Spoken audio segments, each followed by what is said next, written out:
Hello and welcome to the News at 7, where we get to the heart of the day's stories and communities across Scotland.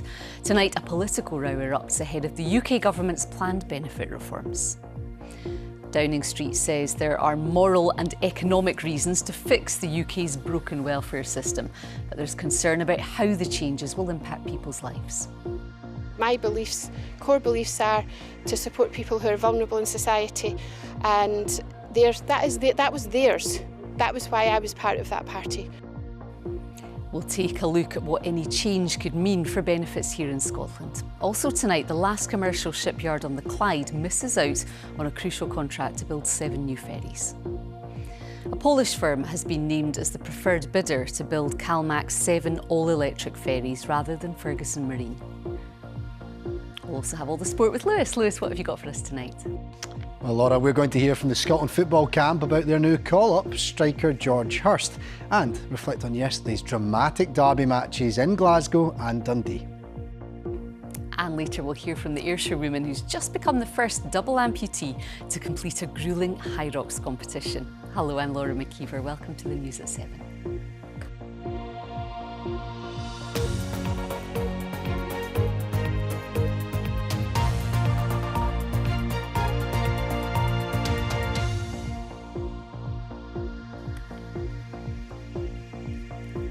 Could the benefits some people in Scotland claim be about to change? Well, tomorrow, the UK government's expected to announce how it intends to save money from its welfare budget. And the proposals are already facing criticism from some Labour MPs and campaign groups. The reforms will ultimately impact Scotland and the money it has to give people who are out of work or dealing with a disability. One person who's concerned is campaigner Carolyn Hunter, whose daughter Freya has complex needs. I'm quite disgusted around the fact that it's the Labour Party that are in government, UK government, and they are the party that I've stood with, I've supported, I've been a member for a long time. I just can't believe what's happening, and I've actually resigned. When Freya becomes an adult, then that will be her income, and I hope that Freya will be able to live independently. I will still be there looking after her, but she'll live independently, so that will be her own money in her own right. And I think that if that's taken away from her, or if it's frozen now, the cost of living is going up constantly. It's, energy prices, the cost of food, everything's going up all the time. Well, earlier today I went to Strathclyde University, where the Fraser of Allender Institute, an economic research unit, looks into the big economic issues facing the UK and Scotland. And I spoke to Jao Sousa. So we don't know exactly what benefits might get restricted in terms of eligibility. We think there won't be a freeze now to personal independence payment, but there might be restrictions in terms of how many points people score, and that then determines how much people get in terms of the additional costs of disability that they have. But there's been a lot of rhetoric from the government in terms of how they are trying to incentivize people back into work, and actually disability benefits are paid regardless of work status, because they are to do with the additional costs of disability rather than being an incentive or disincentive or compensation for being unable to work. And explain to us the difference here in Scotland, because of course PIP doesn't apply here in Scotland, but anything with this money, how that might have a knock-on effect in terms of the block grant. Yeah, so in Scotland we have what's called adult disability payment, which is a replacement benefit for personal independence payment, or PIP, as you said. So that is controlled by the Scottish Government. The Scottish Government sets the rates, it sets the criteria that are used to assess people. As you said, it won't apply directly in Scotland. What it will do is, because the Scottish Government gets essentially the amount of money that would have been necessary to do the equivalent benefit that exists in England and Wales, they get it for Scotland through the block grant adjustment. So if there is restricted eligibility in England and Wales, then less money will come through to Scotland through that mechanism. Is the welfare bill unsustainable in the long term, UK and Scottish wide? So it's growing. Whether it's unsustainable or not is a broader question as to what level of taxation, for example, you are willing to pay, what level of other spending you have, and how high a priority you think this is. Now, disability benefits were always, for example, abated during the austerity years, so that's something that you might think that people think is, because it's a status that people have regardless of it being good or bad times economically, like they still have this additional cost that they have to pay. And so, you might think that these are really important things to protect. On the other hand, it's a political choice as to whether you think that is a priority or not. So that's it. Does it come down to political choice then? You don't have to cut the welfare bill. You could raise taxes or you could change the fiscal rules. Just explain what that actually means. Yeah, so the fiscal rules are set by the Chancellor, and they're a way of kind of signalling to the markets and to the broader public that we are committed to fiscal responsibility. Now they are self-imposed. The Chancellor could change them. It wouldn't necessarily look great to change them so quickly after introducing new ones, but that is a possibility that the Chancellor would have, and obviously the Chancellor could choose to change other spending plans or indeed to raise taxes. Well, we will end up looking at what does end up being announced in tomorrow night's programme. And if you've any questions, please do feel free to contact us. Our email address is there for you now, news7@bbc.co.uk. And we will try to put your questions to an expert. Thank you so much for joining us. On tonight's programme, more to come, including the Ayrshire woman who's become the first double amputee to compete in a punishing high rocks competition. Hello, well, we are looking at a widespread sharp frost tonight, but come the end of the week, we could see 17 Celsius, so do keep tuned for the forecast at the end of the programme.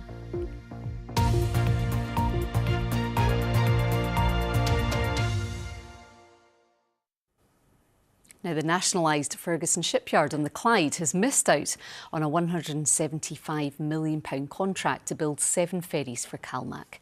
The ferries agency, CMAL, says it's giving the work to a Polish shipbuilder. Ferguson had high hopes of winning the contract, which would have brought vital work to the yard. Well, earlier I spoke to Alex Logan, GMB Scotland convener at Ferguson Marine, the union which represents much of the workforce.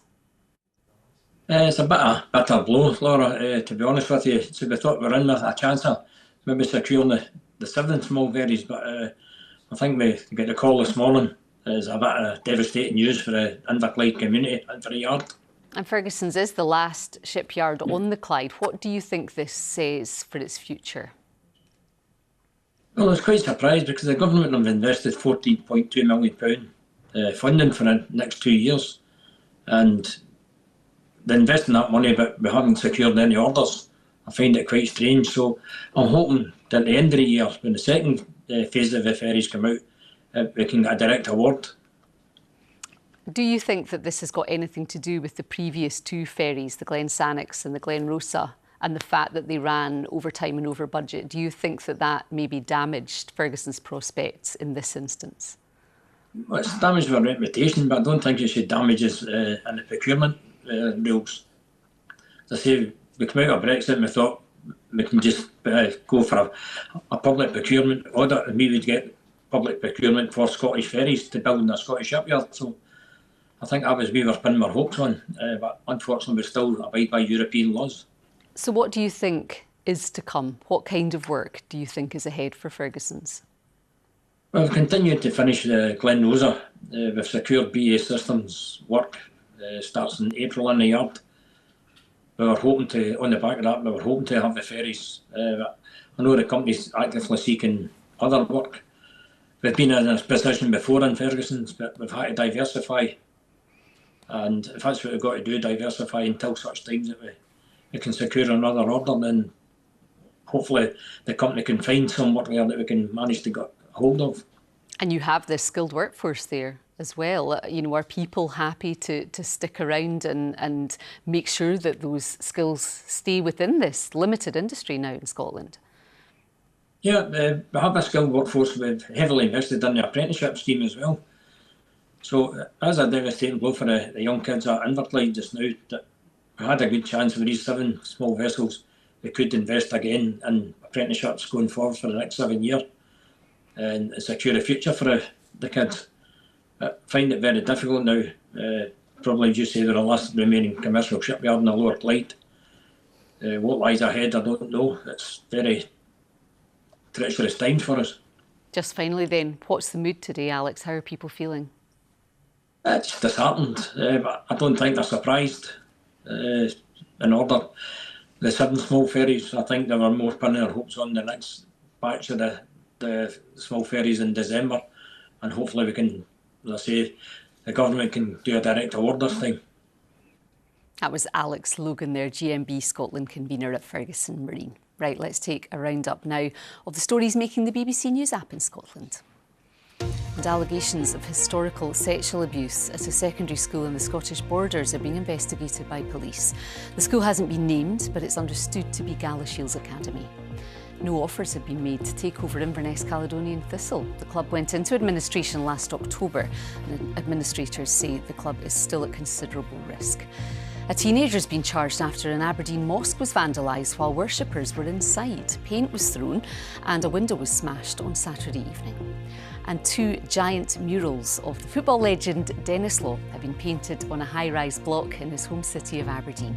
He died in January at the age of 84. And for more information on all of these stories, you can scan the QR code there for you in the screen now. It will take you to the BBC Scotland News app where there is more there for you, including the knife from the 1800s, which has been found in Edinburgh's Botanic Gardens. Next tonight, robot guide dogs, walking canes and glasses that talk to you. Just some of the devices helping the lives of people with sight loss. Some of the biggest tech companies in the world are in Glasgow showcasing technology that could help blind and visually impaired people to live more independently. Our reporter Ian Hamilton went to test some of the kit out. Here at the Science Centre, there's a lot of interesting technology on show. I've had to go up quite a bit of it. The smart cane, which is really interesting. Will it replace a dog? I'm not quite convinced, but it's really interesting how some of this new kind of tech could make a real difference in getting around. Also, AI is a big theme here this week, where they're looking at how artificial intelligence could really make a big difference to the daily lives of people who are blind and partially sighted. There are fears, though, that if they don't get this right, a lot of blind people could lose out if they don't include design in at the very beginning. One other big topic around AI and smart tech is the smart car.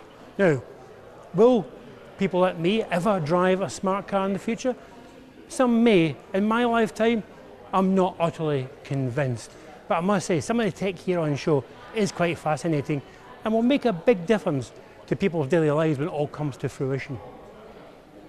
Ian Hamilton reporting there. Now, a long-lost gold ring commemorating a Scottish geologist and writer has been returned to Scotland after being found on a South African beach. A metal detectorist uncovered the mourning ring, inscribed with the name of Hugh Miller, a Highland stonemason who went on to be regarded as one of Victorian Britain's greatest minds. It's been donated to Hugh Miller's birthplace cottage and museum in Cromarty, but it remains a mystery how the ring reached the Gordons Bay in Cape Town. We spoke to Debbie Reid, Visitor Services Manager at the museum, who told us a bit more about it.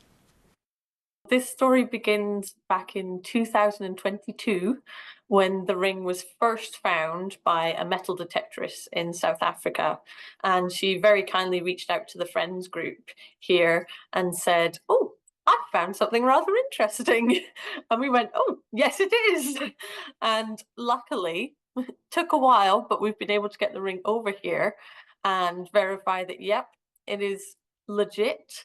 It is Hugh Miller's mourning ring, and we have now been able to put it on display for the first time in Hugh Miller's museum. When we first heard that it had appeared in South Africa, we tried to find the link. How on earth did this get there? And we think most likely it was Hugh's daughter or granddaughters when they were travelling to and from Australia. Ships quite often went via southern Africa, and it may have been on one of those journeys that the ring happened to find its way there. A fascinating journey. Right, High Rocks is a running and functional workout race that most people might find fairly strenuous. But on Sunday, Debbie McQuat from Ayrshire became the first double amputee in the world to compete in the competition in Glasgow. Debbie joined us from Tenerife, where she travelled to this morning. That was to continue her work as a camp for amputee children after using the funds she raised during High Rocks to pay for one child's place. I got into High Rocks due to the gym I go to, SBF in Irvine. It's run by a guy, Scott Brown, who's very, very up on doing competitions and ultras. And so all the guys in the gym, like each year, all do High Rocks when it comes to Glasgow. Some of them have competed in the world, you know, and I always got a little bit jealous because I thought, oh, I wonder if I could do that. And then Ben had managed to get a girl a funded place on the camp, but I wanted to support her with paying for her flights and a little bit of spending money. So I thought, right, let's do High Rocks and let's dedicate it to Sophie, who's out in her camp at the moment.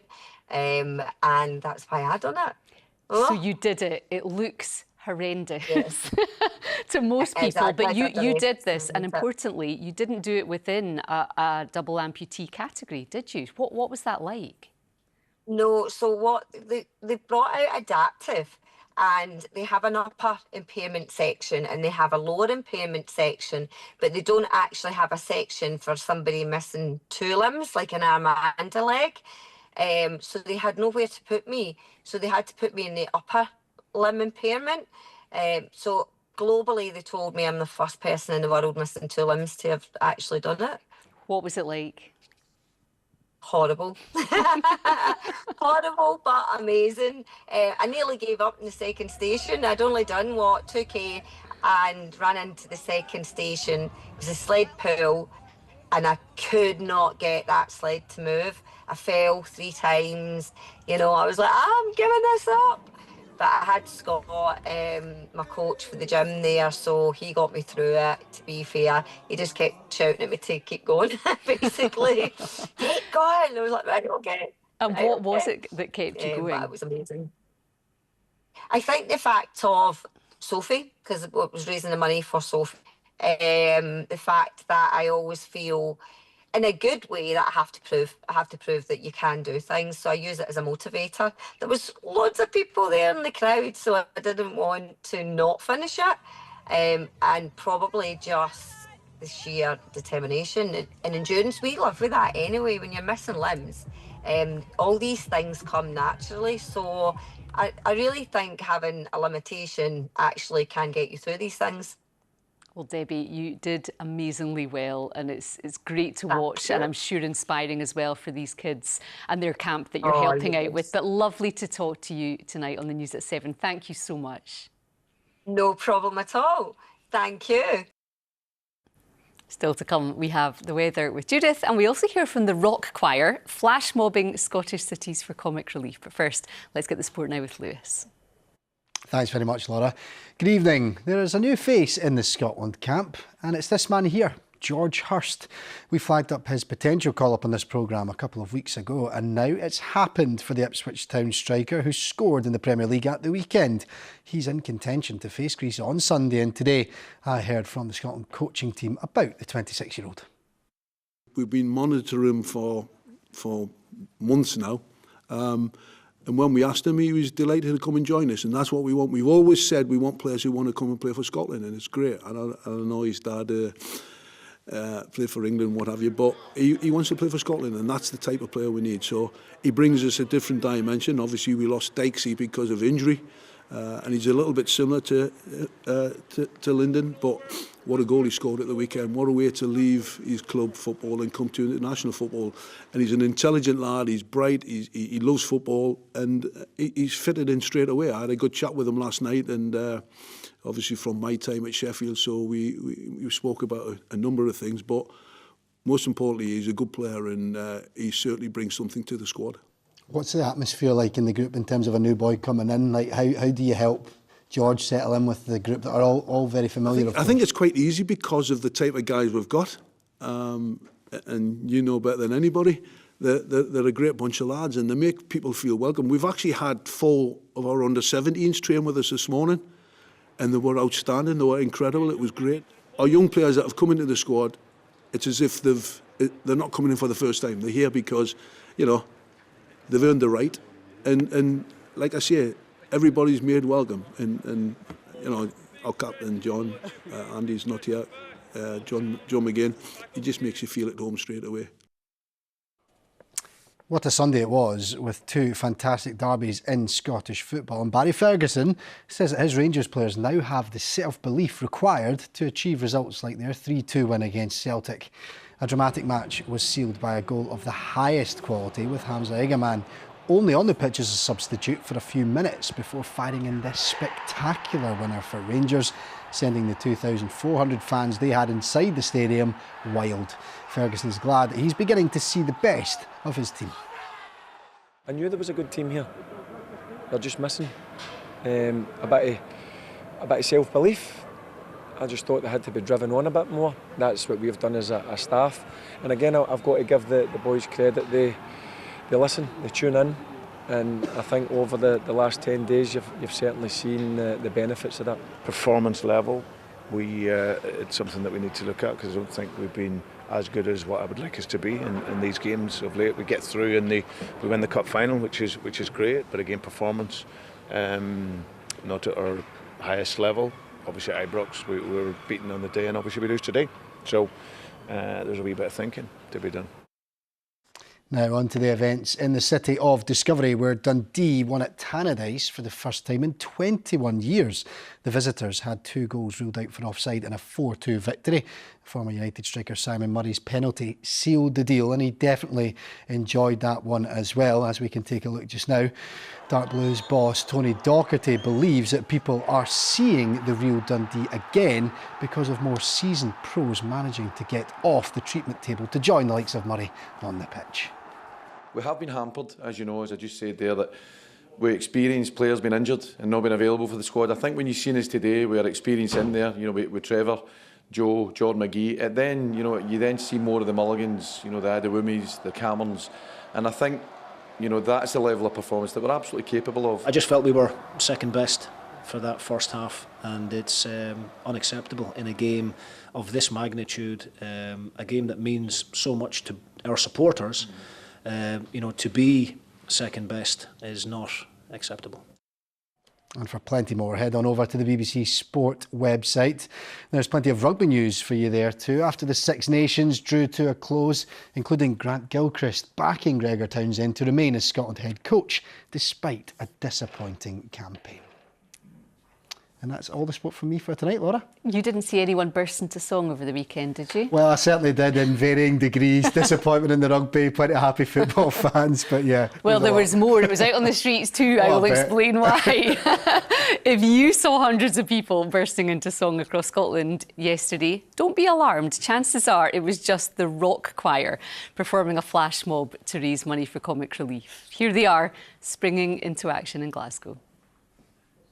I am a mountain, down below is all that I've overcome, all that I've overcome.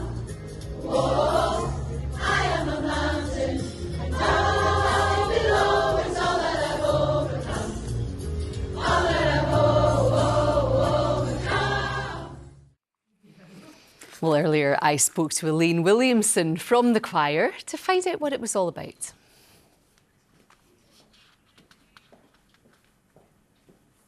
It's just coming in.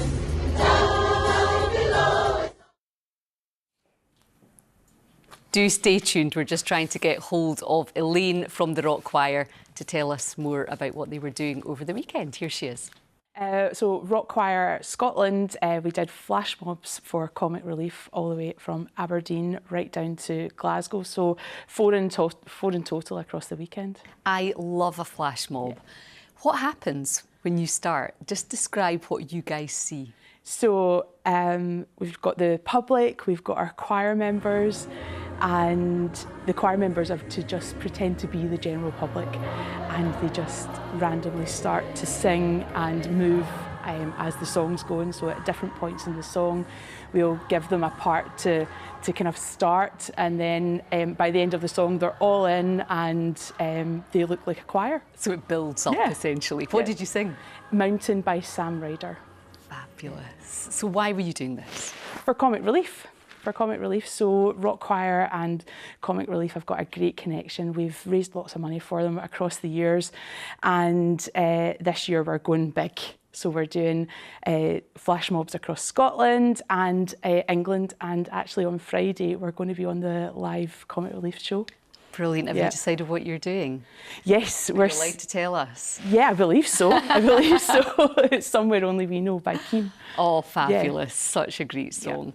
And it must be so joyful for you as you're doing this to watch people. Just give us an idea of what you're seeing when you're watching other people as they realise what's going on.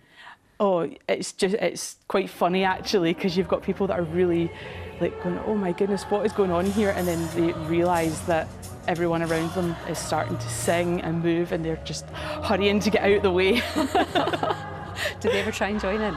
Sometimes, yeah, absolutely. Absolutely. We had a few people joining in with us yesterday. That must be so nice though, because it looks like such kind of spontaneous joy and happiness. That's exactly what it is. That's all it's meant to be, is something really good fun. And for our choir members as well, you know, it's a different experience. It's a different way to have fun whilst being a part of a choir. And you don't use sheet music, do you? No, we learn completely by ear. So when I'm teaching, I'll teach a part, they sing it back, and then we build up the song as it goes. And, you know, there's no addition to get in. Anybody can come along and join us. So it's really nice and inclusive. Yeah. Even for terrible singers like me. Absolutely. And being a feature on Comic Relief must be such an exciting prospect, because that's, you know, a huge number of people will be tuning in. Yeah, it's huge. It's absolutely huge for us. So I'm heading down with a couple of my colleagues from Scotland to sing with another 300 rock choir members from around the northwest of England, who are going to be on the live show as well. So it's really, really exciting. It's kind of unbelievable, actually. Well, we can't wait to see it on Friday. Thank you so much for coming in, Elaine. Lovely to see you. And Comic Relief kicks off on BBC One Scotland from 7 o'clock on Friday nights. Right, Judith has been warming up her vocal cords and is here with at least the weather, maybe not some singing. Oh, doesn't that look so uplifting? I know. All that singing. I know, it's so joyful. And the weather this week is looking uplifting. I am glad to see. How's that? Beautiful sun there behind me. It's gorgeous sunshine across northern Scotland today.